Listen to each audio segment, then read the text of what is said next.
நேயர்களே, பலஸ்தீன விவகாரம் எல்லாரும் நாம் என்ன நினைக்கிறோம்னா, அந்த பிரச்சனைகள் எல்லாம் முடிந்தது, இனி பலஸ்தீனத்தில் எந்த பிரச்சனையும் இல்லை அப்படின்னு நாம் நினைக்கக்கூடாது. பலஸ்தீனத்தில் பல பிரச்சனைகள் இருந்து கொண்டிருக்கிறது. பல விவகாரத்தில் முடிவுகள் எட்டப்படவில்லை. ஆனால் ஒரே ஒரு விஷயம் நமக்கு தெளிவாக தெரிகிறது. நேற்று சொன்னதை போன்று யூனிசெஃபினுடைய தலைவர்,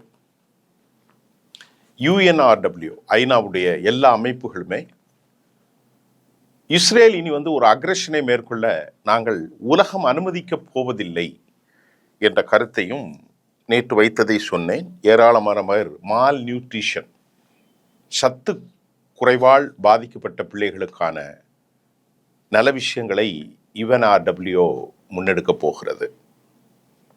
இதற்கிடையிலே அமெரிக்க அதிபர் டொனால்ட் ட்ரம்ப் ஏசியான் மாநாட்டில் கலந்து கொள்வதற்கு மலேசியாவுக்கு சென்றிருக்கிறார். அந்த மாநாட்டில் அவருக்கு எதிராக மக்கள் தங்களுடைய எதிர்ப்பை அதனுடைய ஸ்கொயர் என்கின்ற மக்கள் கூடும் இடங்களில் பெரும் ஆர்ப்பாட்டம் நடத்தினார்கள். அதை நாம் நேற்று சொல்லிட்டேன். மலேசியா யுஎன்னோடு இணைந்து தனது படைகளை காசாவுக்கு அனுப்புவதற்கு சம்மதம் தெரிவித்திருப்பது மட்டுமல்ல, பலஸ்தீன மக்களுக்காக எல்லா உதவிகளும் எல்லா விதத்திலும் பங்கு பெறுவதற்கு தமது நாடு தயாராக இருப்பதாக அன்வர் இப்ராஹிம் கோடிட்டு காட்டியிருக்கிறார். அவருடைய battle would work with OIC nation to stabilize the region அப்படிங்கிறத அவர் சொல்லியிருக்கிறார். இந்த கூட்டமைப்பு என்பது அரபு கூட்டமைப்பு. OIC என்பது ஆர்கனைசேஷன் ஆஃப் இஸ்லாமிக் கண்ட்ரி என்பதுதான் OIC. இந்த நிலையில் மலேசியா காசா மக்களுக்கு உதவுவது என்பது ஒரு பாசிட்டிவ் சிக்னல். ஆயுதம் இல்லாத மனிதநேய ஒரு மண்டலமாக அந்த இடத்தை மேற்படுத்த வேண்டும், அதற்காக நாங்கள் உழைக்கப் போகிறோம் என்கின்ற ஒரு பாசிட்டிவ் சிக்னல் மலேசியா. இதற்கிடையிலே ஹமாஸ் ஒரு மிக முக்கியமான ஒரு செய்தியை இப்பொழுது அங்கே போயிருக்கிறது. ஹமாஸினுடைய அஃபீஷியல் களத்திலிருந்தான் அது வெளியாகி இருக்கிறது. ஏற்கனவே நான் உங்களுக்கு பேசும்போது மர்வான் பர்ஹவுதியினுடைய விடுதலை குறித்து ஒரு வாரத்திற்கு முன்பு பேசியிருந்தேன். பலஸ்தீனத்தை ஆள்வதற்கு ஒரு வைப்ரண்ட் டைனமிக் லீடர்ஷிப் தேவை. அப்பாஸை கீழே காலி பண்ண வேண்டியதான். அப்பாஸ் ஒரு ஊழல் பேர்வழி, அது மட்டும் இல்லாமல் ஒரு வயதானவர், 90 வயதை அடைந்து விட்டார். இனி அவரால் எதுவும் செய்ய முடியாது. அவர் மட்டுமல்லாமல் அவர் இஸ்ரேலுக்கு சாதகமாகவே அமெரிக்காவுக்கு அவர் சூர் ஊதி கொண்டிருந்தார். ஆகவே அப்படி ஒரு சூழ்நிலையில் ஒரு இளம் தலைவர், ஒரு பெரும் தியாகத்தை செய்த மர்வான் பர்ஹவுதி 25 ஆண்டு காலம் சிறையிலே கழித்திருக்கிறார். அவருக்கு 5 இரட்டை ஆயுள் தண்டனைகள் ப்ளஸ் 40 இயர்ஸ், ஒரு 200-300 வருஷம். இப்போ அவரை வெளியே கொண்டு வருவதற்கு முயற்சிகள் நடந்து கொண்டிருக்கிறது. அடுத்த கட்ட பேச்சுவார்த்தையில் மர்வான் பர்ஹவுதியும் வெளியே வரலாம் என்று சொல்லியிருந்தேன். அது குறித்த செய்திகள் இன்று இல்லை. இப்பொழுது பலஸ்தீனம் PLO அமைப்பும் யாசர் அரஃபாத்தினுடைய அந்த பலஸ்தீன மேற்கு கரையிலே ஆட்சியில் இருக்கிறார்களே அவர்களும் ஹமாஸும் கைகோர்த்திருக்கிறார்கள்.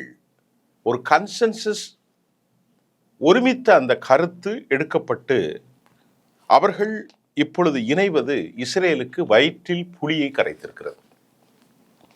நெத்தனியாஹு now has a new demand as a rival faction joined Hamas the hand in Gaza. 2 பேருமே ஒருத்தருக்கு ஒருத்தர் ஆகாது. ஃபத்தா, இந்த ஃபத்தாவும் ஹமாஸும் இப்பொழுது ஒருங்கிணைய போகிறார்கள்.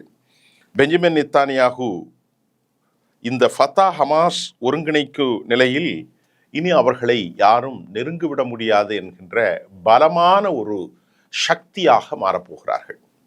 இத்தனை காலம் உயிரிழப்பை எல்லாம் உணர்ந்து நமது மக்களுக்காக அவர்கள் ஒன்றை சொல்கிறார்கள், எந்த நிலையிலும் அந்நிய சக்திகள் எங்களுக்கு உள்ளே அனுமதி இல்லை. அப்படி பாதுகாப்பு என்றால் அரபுகள் மட்டும்தான் வர முடியுமே தவிர யூரோப்பிய படைகளோ அமெரிக்க படைகளோ யூத படைகளுக்கோ பலஸ்தீன மண்ணில் இடமில்லை என்பதனாக இந்த கன்சென்சஸ் டிசிஷன், ஒருமித்த கருத்து எடுக்கப்பட்டிருக்கிறது. ஃபத்தாவும் ஹமாஸும் ஒருங்கிணைய போகிறார்கள் என்ற தகவலை Khalil al Hayya, the big revolution in the interview by Al Jazeera, தொலைக்காட்சிக்கு கலீலுல் ஹயா சொல்லியிருக்கிறார். பலஸ்தீன ஒற்றுமைக்காக அரசாங்கம் ஹமாஸ் எந்த நிலையிலும் பலஸ்தீனத்தின் அரசாங்கம் அமைவது மட்டுமில்ல, ஆயுதங்களை ஒருபோதும் கைவிடாது. கலீலுல் ஹயா என்ன சொல்லியிருக்காரு? பலஸ்தீனத்தினுடைய ஒரு அரசு அமையும், ஆனால் நாங்கள் அரசாங்கத்தில் பங்கு பெற மாட்டோம். இருந்த போதிலும் எங்களிடத்தில் ஆயுதங்கள் இருந்து கொண்டுதான் இருக்கும். அப்படித்தான் ஹமாஸ் இதுவரைக்கு சொல்லுகிறார்கள். PLO ஒரு ப்ராப்பர் அட்மினிஸ்ட்ரேஷன், காசா அட்மினிஸ்ட்ரேஷன், இது நீண்டகால பகையை அவர்களுக்குள் நீக்கியிருக்கிறது. இந்த நிலையில் பெஞ்சமின் நெத்தன்யாகு தனது நாட்டினுடைய பாதுகாப்பு குறித்து கவலை தெரிவிக்கிறார்.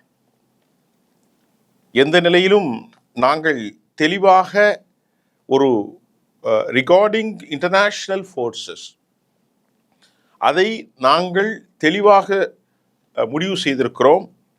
தட் இஸ்ரேல் வில் டெட்டர்மைன், நாங்கள் இதனை ஏற்கப் போவதில்லை என்று அவர் தனது போகிற போக்கில் ஒரு குழப்பத்தை ஏற்படுத்தி இருக்கிறார். எங்களுக்கு சில விஷயங்களை சொல்லும்போது இரண்டு பேரும் சொல்கிறார், how we operate and will continue the operation. இந்த செய்தியும் நமக்கு கிடைத்திருக்கிறது.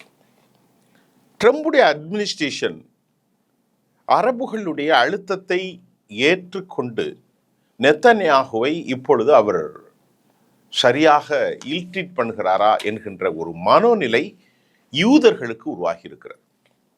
காசாவில் பெரியண்ணன் மனப்பான்மையில் இருக்கின்றார்கள். அவர்கள் இவர்களை நம்பாமல் தனித்துவமாக ஒரு சர்வேலைன் கண்காணிப்பை அமெரிக்கா அவர்களுடைய ட்ரோன்கள் காசாவிலே கண்காணிக்கின்றது. அது மட்டுமில்லாமல் 200 மிலிட்ரி படைகள் வேறு அங்கு இருக்கிறார்கள். அவர்கள் இஸ்ரேலில் தான் இருக்கிறார்கள். ஆனால் அவர்கள் கசாவுக்குள் நுழையப் போவதில்லை என்பதை America mat a very clear statement. இப்பொழுது சர்வதேச படைகளுக்கு சமநிலையாக யெமன், இந்தோனேஷியா, மலேசியா மற்றும் கல்ஃப் நாடுகள் ஒரு கூட்டுப்படைகளை நிர்வகிக்கும் என்ற செய்தியும் வந்திருக்கிறது. அரப் ஃபோர்ஸஸ் இணைகிறதுல மிக முக்கியமாக ஒரு சில சிக்கல்கள் என்னன்னா, கெப்டிவ்ஸினுடைய உடல்கள் ஒப்படைப்பு, சீஸ்ஃபயர் வயலேட் செய்யப்படுகிறதா, எப்படி அது வயலேட் ஆகிறது என்பதை குறித்து பேச்சு.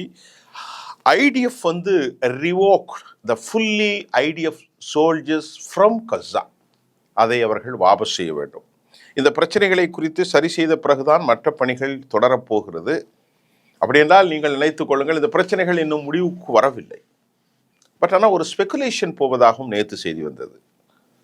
அரபு படைகள், நான் ஏற்கனவே சொன்ன மாதிரி எகிப்து, இந்தோனேஷியா படைகள் உறுதி செய்யப்பட்ட நிலையில் அண்ட் கல்ஃப் படைகள் அங்கே நிறைத்தப்படும்.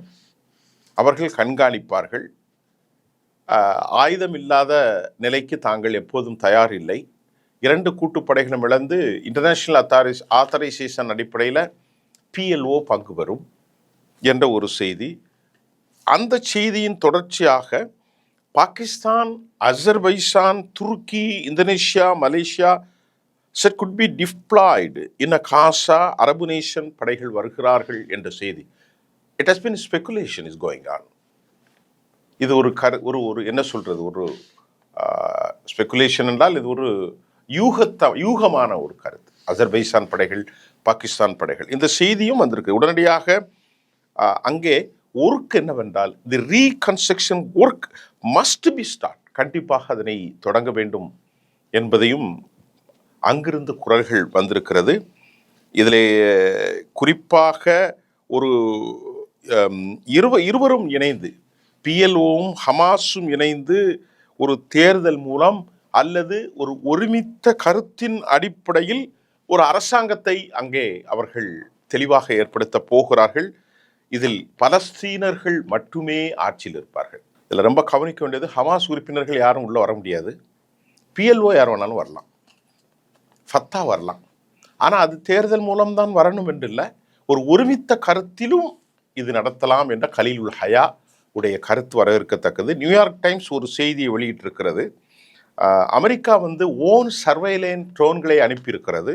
ஆனால் நியூயார்க் டைம்ஸ் தொடர்ந்த இதை முழுமையாக போரில் அத்துமீறப்படுகிறதா என்பதை கண்காணிப்பதற்காகத்தான் அமெரிக்கா இந்த சர்வலைன் அனுப்பியிருக்கிறது. நியூயார்க் டைம்ஸ் உடைய மற்றொரு விஷயம் என்னன்னு சொன்னார், official and official did not disclose the locations, எந்த பகுதியில் கண்காணிக்கப்படுவது என்பதை குறித்து அவர்கள் ட்ரோன் ஆபரேஷன் குறித்து வெளிப்படையாக எதுவும் பேசவில்லை என்ற கருத்தை தெளிவாக நியூயார்க் டைம்ஸ் வெளிப்படுத்தியிருக்கிறது. இதற்கிடையிலே இஸ்ரேலுக்கு மிக கடுமையான அழுத்தத்தை டொனால்ட் ட்ரம்ப் கொடுத்திருக்கிறார். அவர்கள் இன்றைக்கு மௌனியாக்கப்பட்டிருக்கிறார்கள். கெப்டிவ்ஸ் ரெக்கவரி, அந்த உடல்களை தேடப்படும் நிலையில ஒரு கோலியேஷன் ஃபோர்ஸ். நான் நேற்று சொல்லும்போது நிறைய பேர் கேட்டார்கள், நீங்கள் தலைப்பை மாற்றி போட்டிருக்கிறீர்கள் என்று. அது அப்படி அல்ல. ஐடிஎஃப்ஓடு இணைந்து என்றால் எகிப்து அவர்கள் ஒரு தெளிவான எக்யூப்மெண்ட்ஸை வைத்து தான் இந்த பாடியை உடல்களை தேடுகிறார்கள். அதற்கு Benjamin Netanyahu has been approved. அவர் அப்ரூவ் பண்ணிட்டார், சரி பரவாயில்லைன்னு. ஏன்னா சில இடங்களில் அவங்க நிலை கொண்டிருக்கிறாங்க. அந்த கேன் யூனூஸ் போன்ற இடங்களில் புதைக்கப்பட்ட சில பாடிகள் இருக்கலாம்.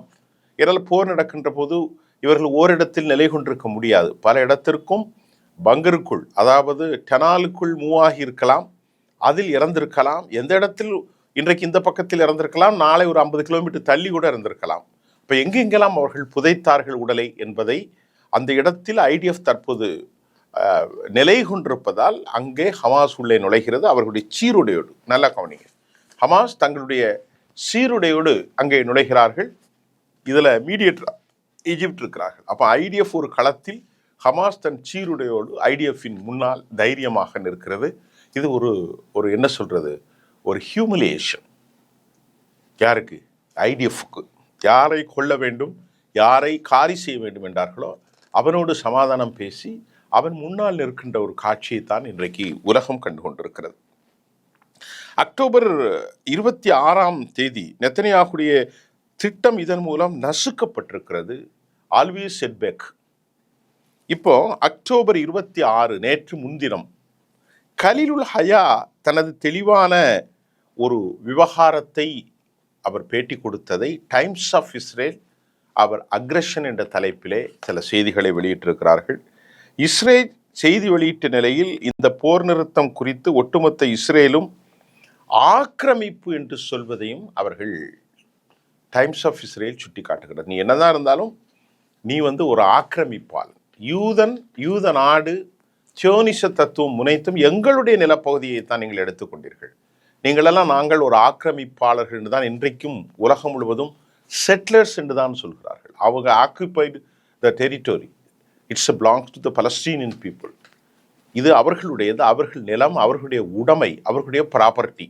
அதை ஆக்கிரமித்தார்கள். 1918 அப்புறம் அமெரிக்காவினுடைய ட்ரூமன் பால்பர் டிக்ளரேஷன் மூலமாக யூகே இவரும் இணைந்து தான் அவர்கள் ஆக்கிரமித்தார்கள். 7.5 லட்சம் மக்கள் அவர்கள் forcibly evacuated from this own land.